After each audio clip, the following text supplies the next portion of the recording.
Welcome dear students on my YouTube channel Enjoy Learning with Neelam. In my previous video I have discussed about work done in scientific language and about energy. In this video we are going to discuss about different forms of energy. इस video में हम energy के अलग अलग forms के बारे में पढ़ेंगे. The first one is mechanical energy. Mechanical energy is the sum of potential energy and kinetic energy of a body. But what is potential energy and kinetic energy? Let us study one by one. If we let a stone drop from a height on an earthen pot, what is likely to happen? अगर ऊंचाई से एक घड़े पर हम एक पत्थर गिराएं तो क्या होगा? ऐसा करने से वो घड़ा, मिट्टी का घड़ा फूट जाएगा. अगर हम एक हैमर को, हथौड़े को ऊंचाई से उठाकर किसी चीज़ पे, ब्रेकेबल चीज़ पे अगर उसको मारें ज़ोर से तो वो ब्रेक हो जाता है. ऐसा क्यों होता है? ऐसा इसलिए होता है क्योंकि जब भी किसी चीज़ को, जैसे स्टोन है या हैमर है, उसको अगर किसी हाइट पे ले जाते हैं तो उसमें एक एनर्जी होती है जिसको पोटेंशियल एनर्जी कहते हैं, जिससे कि वो घड़ा या फिर प्लास्टिक का शीट ब्रेक हो जाता है. We think of this as the energy stored in object due to their position or condition.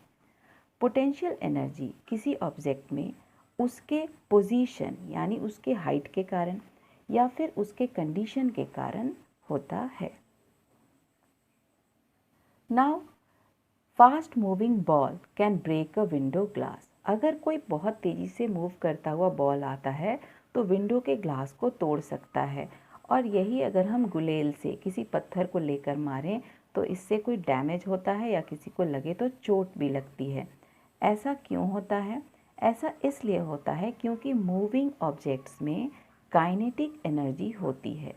The form of energy possessed by an object due to its motion is known as kinetic energy of the object. Now we have understood about kinetic energy and potential energy.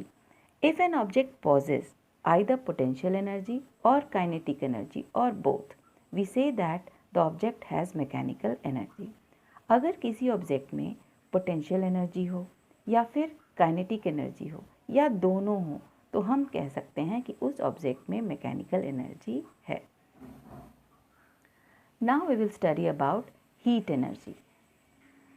Let us boil some water in a container covered with a light lid and observe what happens.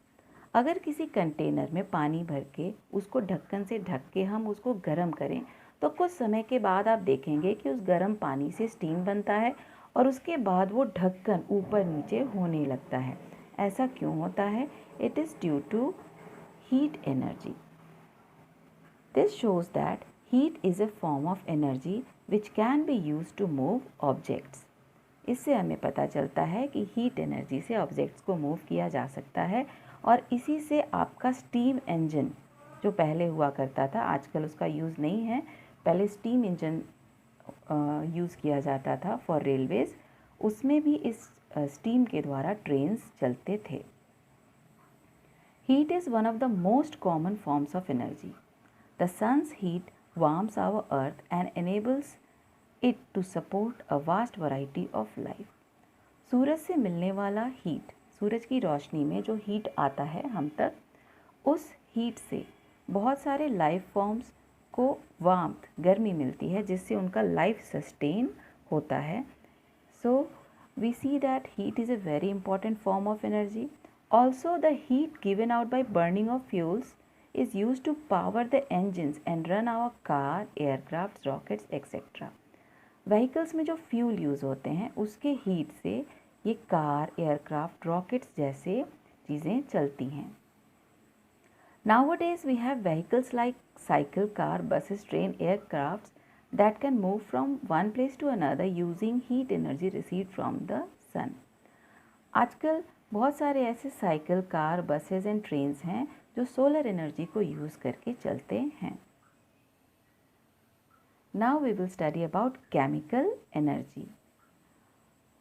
When we strike a matchstick against a specific portion of a matchbox, अगर हम matchstick को match box के side वाले portion में जहाँ chemical लगा होता है वहाँ स्ट्राइक करें तो वो गर्म होकर जलने लगता है और एनर्जी प्रोड्यूस करता है, हीट एनर्जी प्रोड्यूस करता है। तो ये एनर्जी जो स्टोर होता है in the form of chemical is called chemical energy. Wood, coal, diesel have chemical energy stored in them. इन चीज़ों में केमिकल एनर्जी होता है और जब ये इग्नाइट हो जाते हैं, जलने लगते हैं, तो ये हीट प्रोड्यूस करते हैं। और कुछ केमिकल जैसे बैटरीज वगैरह में जो केमिकल स्टोर होते हैं, ये केमिकल एनर्जी यूज़ होते हैं for lighting up torch, for moving the toys, for hearing music from the radios. So chemical energy stored in battery is used in many ways. Now we will study about light energy. Sun is the main source of light energy. आप देखते होंगे कि जब sun rise होता है तो हमारे अर्थ पे सवेरा हो जाता है, उजाला हो जाता है. So this is light energy, and using this light energy by the sun, green plants make their food by the process of photosynthesis. Other gadgets like tube lights, electric bulb, lasers, etc. exit light energy. These are the man-made sources of light. Sun and the stars are natural sources of light. Do you know? Solar cells change light energy into electrical energy. Solar cells light energy को electrical energy में convert करते हैं. They are often used in electronic devices such as calculators. Their main use in space where they are used to power the satellites. Solar panels को satellites के द्वारा भी use किया जाता है क्योंकि वहाँ पे वे इलेक्ट्रिसिटी प्रोड्यूस करके सैटेलाइट के सारे वर्क को कैरी ऑन करते हैं. Sound energy. साउंड एनर्जी, जब भी कोई चीज़ वाइब्रेट करती है तो साउंड एनर्जी प्रोड्यूस होता है. कई बार ये साउंड एनर्जी बहुत ही म्यूज़िकल होता है, उसको सुनना अच्छा लगता है, लेकिन कई बार लाउड साउंड या नॉइजी साउंड्स से हमें बहुत परेशानी होती है, इरिटेशन होता है. About electrical energy.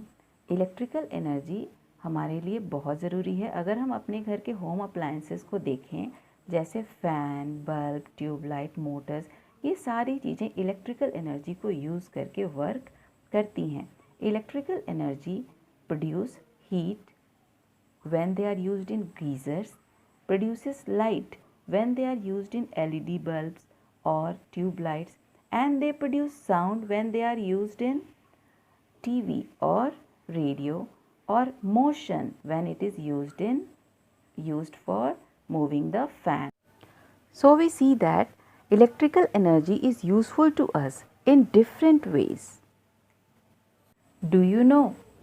The energy of an object can be regarded as a measure of ability to do work.